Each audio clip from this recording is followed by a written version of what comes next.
Hi guys, my name is Uche, also known as Creative Nerd. I'm a filmmaker.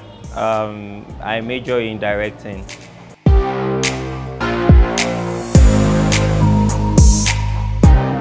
So what does it mean to be an independent filmmaker in Nigeria?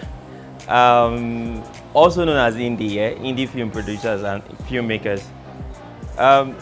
Our industry, which is Nollywood, is pretty young and still growing compared to the number of years Nollywood has existed. We're still young, growing up. The industry in its own is infant, and you compare it to you being a startup filmmaker, your own space, doing your own thing. I would say it's a huge struggle.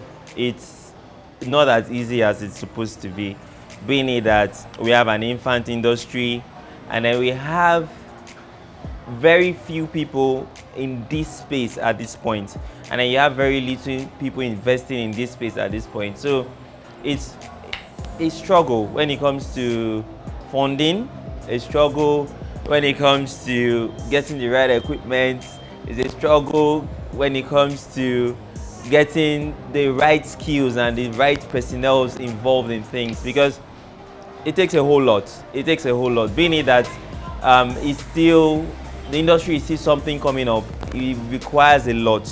You have to go the extra mile with your research, extra mile with having talents that can do multiple things on set.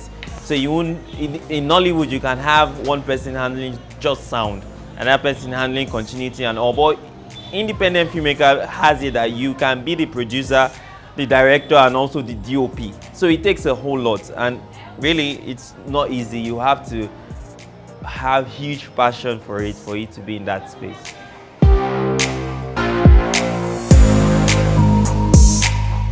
Talking about African story and then the influence and the changes, the dynamism that is going on currently, my say to it, or my thoughts to it is we are evolving from a space of reporting stories to actually creating narratives these days.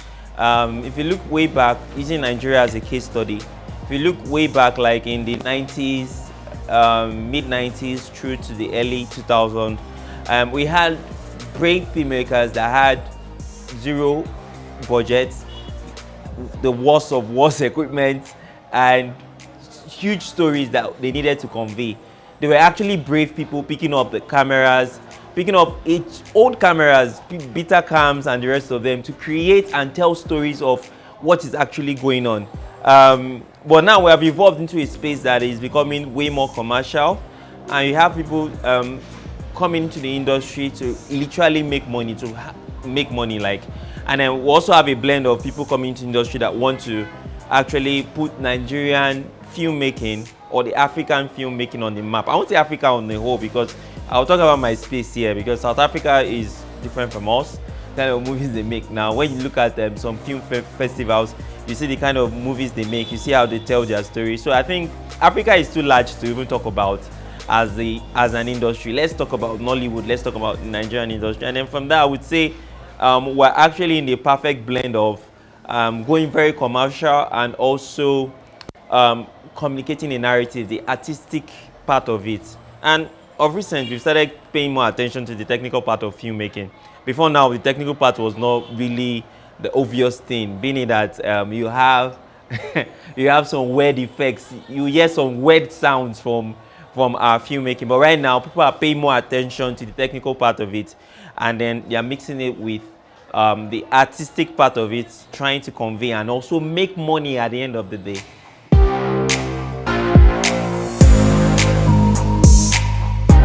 Talking about challenges that indie filmmakers go through on trying to get their movies into bigger platforms, or to get a platform for them to showcase their works, hugely comes from funding.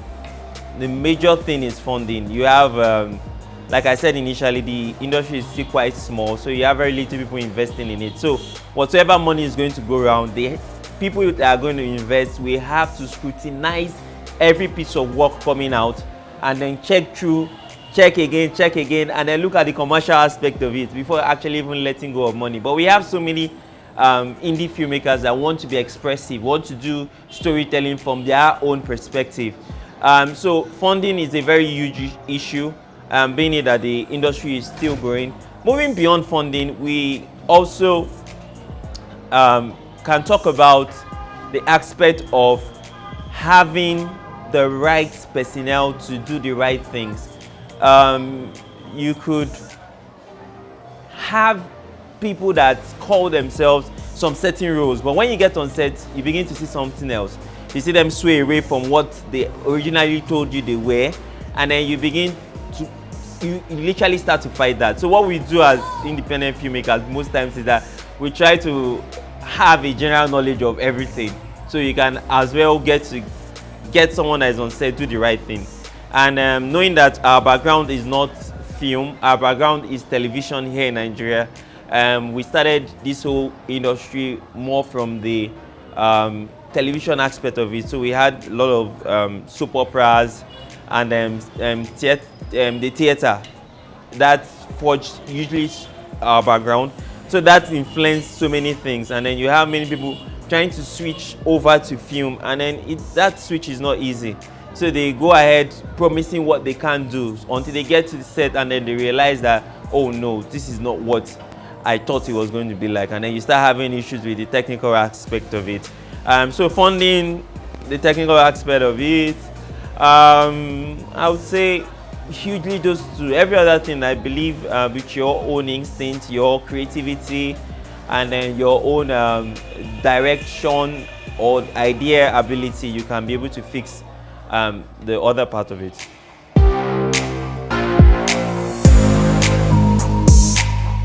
Short films are actually an avenue for filmmakers to experiment and then showcase what they can do with a little budget. Outside of the country, you have a lot of experiment done with short films before they actually go for the feature length. They can even test and say, okay, oh, this is a short film, this is what it looks like, put it out there, see how people respond to it.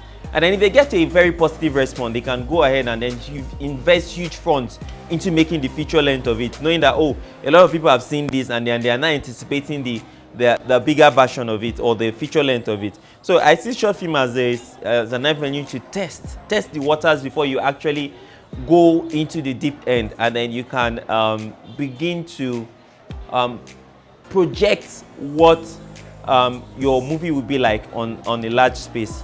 So to me, short film are experiments, and then festivals are another space that you can actually use to showcase yourself as a filmmaker and then get to network, get to meet people. There are so many people that come to festivals with the mindset of wanting to invest in film. So festivals are they are hugely a platform for you to showcase your work and then get to network, meet people, and then experiment, like I said initially.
Okay, speaking to Unjele, a short film that won at the festivals in 2020 when we had the pandemic, so it was a stay-at-home festival.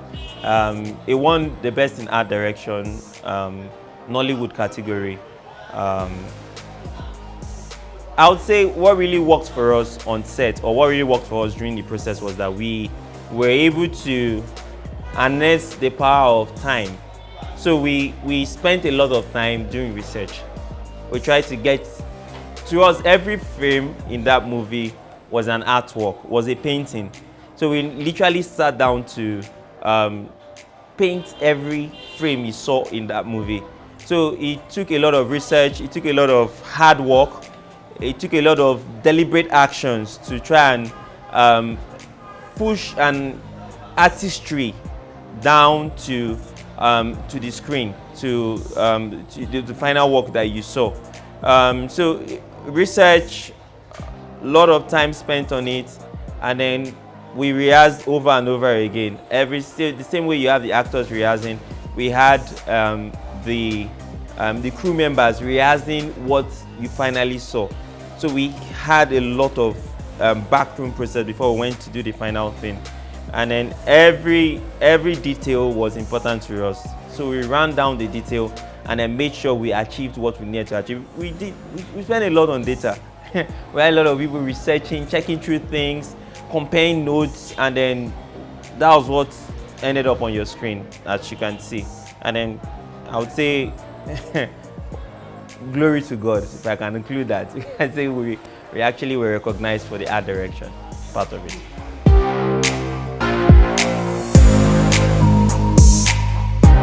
Okay, so with Unjele, I didn't literally make money.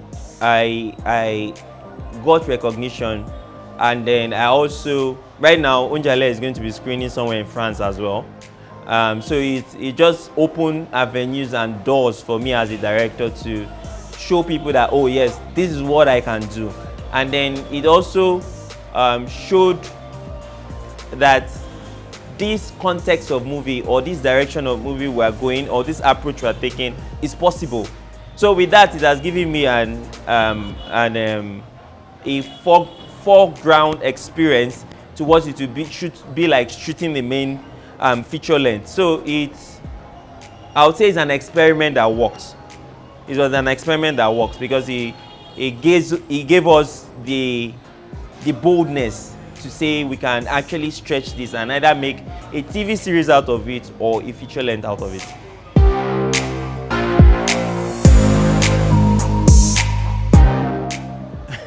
Kudos.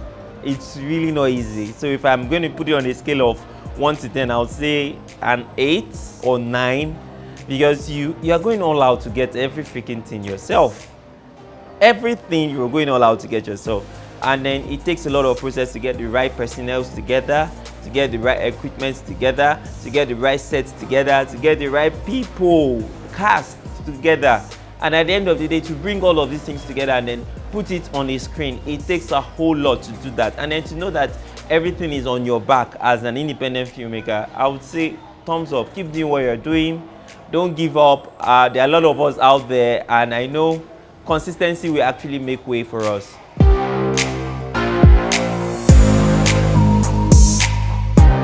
There are two ends to it. There's the indie filmmakers for the commercial purpose, and then there's indie filmmaker for I have passion for this and I want to do this. So the guys that are doing the commercial part of it, I would say they make money. They make a whole lot of money from it, being it that there are distribution houses, production houses that are willing and waiting to pick up projects that are done by indie filmmakers. But on the other arm of it, where you have people that are just doing it for passion, trying to tell storytelling for the aspect of, yes, this is a story I want to convey to people. I would say they are not making money from that aspect, but the commercial aspect is a huge fun. So you just have to determine to yourself, what am I in this for? If you're in it for money, I would say you go the commercial aspect, talk to distribution houses, talk to production houses as well, talk to some TV content buyers, and then they actually buy your content. Even not just in Nigeria, out of Africa, they buy a lot of content. So there's actually money in it. You just need to situate and position yourself right for what you need to do. and then you go in that direction.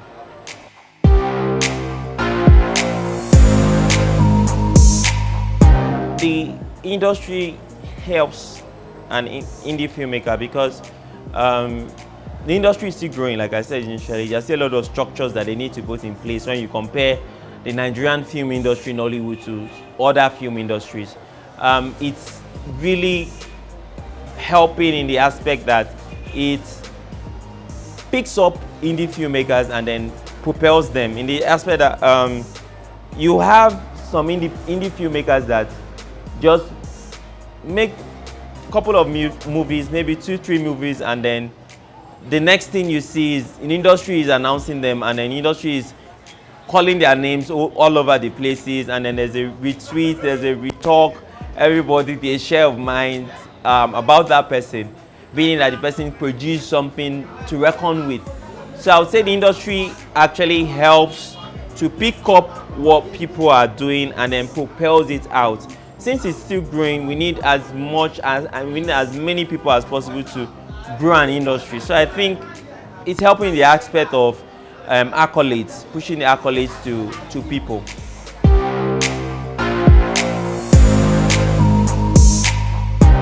Almost 60 to 70% are independent filmmakers, and then that's still owing to the fact that the industry is still growing, and then we have a lot of people that still want to do their thing, and then until there's a system and then there's a structure. I'll know that with that, then we can literally draw a line between Nollywood industry and then the independent filmmakers. Right now, there's literally no line, because you have people today they are saying I'm in Nollywood, tomorrow they are saying I'm an independent filmmaker, owning back to the fact that there still needs to be a system and a structure to the Nollywood film industry. But tic-tac situation, you have this feeding this, that feeding that. On the long run, like I said, we're still growing, we're still an infant. We'll get to that point that we have a balance of independent filmmakers and then Nollywood. But for now, Nollywood is independent and independent is Nollywood.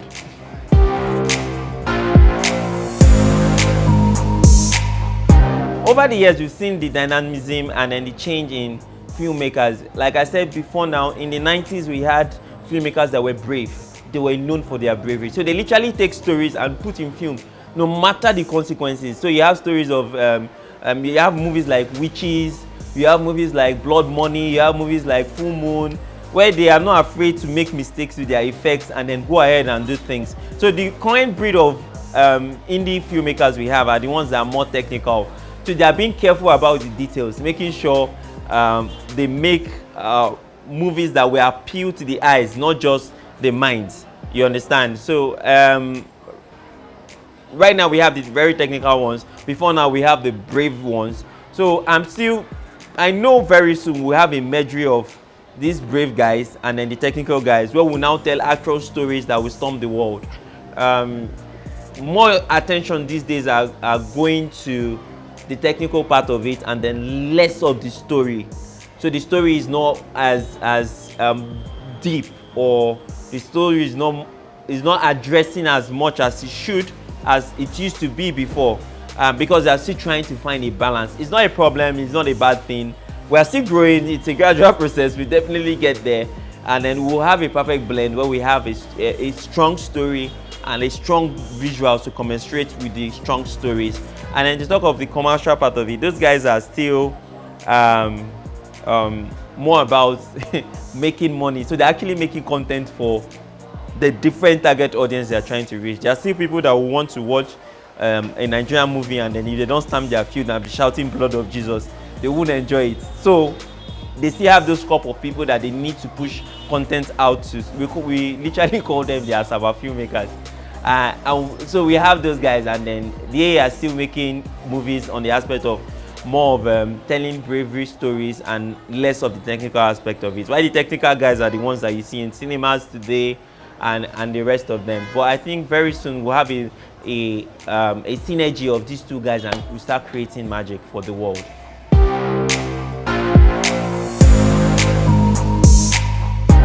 Okay, speaking to me personally as the director and then also an associate provost of an advertising and media academy, Ozor Academy Lagos, should I say we are focused on putting Nigeria on the map of filmmaking, as we are trying to do the same for advertising. So our goal is to create a crop of filmmakers or ad men that would go out there and then do works that people will look out from anywhere in the world and then say, okay, no, oh, this is actually good content coming out of Africa. We are trying to change the narrative that Africans are monkeys that jump on trees. Some people in America still believe that. Some people in Europe still believe that in Africa, we just sit and jump on trees. So we want to make works that will definitely expose our story, expose our content to the world. Like we did with Onjale. With Onjale, we're trying to preserve this era of story. There was a time growing up in secondary school that we came back home from boarding house with different creepy stories. So we told ourselves creepy stories of what happened in our different schools, which some of them were fake, some of them were real. But there was a time in our life, there was an era in our life that we had so many creepy stories coming from boarding house. So I'll go with that. I would say with that program or with that course is to try to get and document all of these stories and keep them and preserve this thing, because we believe one of the ways to preserve content is one of the mediums to preserve content is film. If not film, you could do an audio book, you could do books, actually literal books, but there's no book that carries Nigerian horror stories that we heard of. So we are trying to use our medium, which is film, to preserve this and then also show it to the world that there was a time in our lives that people told stories, horror stories about boarding house. So it was like a scary thing to be in a boarding house. So our goal is to put Nigeria, take Nigeria out there to the world, export our content out there to the world. Hi guys, my name is Ozor Uche, also known as Creative Nerd. Don't stop, bookmark it, speed dial it, do whatever you want to do with it, but make sure you keep watching because there are loads and loads of content coming your way. Keep watching BTS on iBrandTV.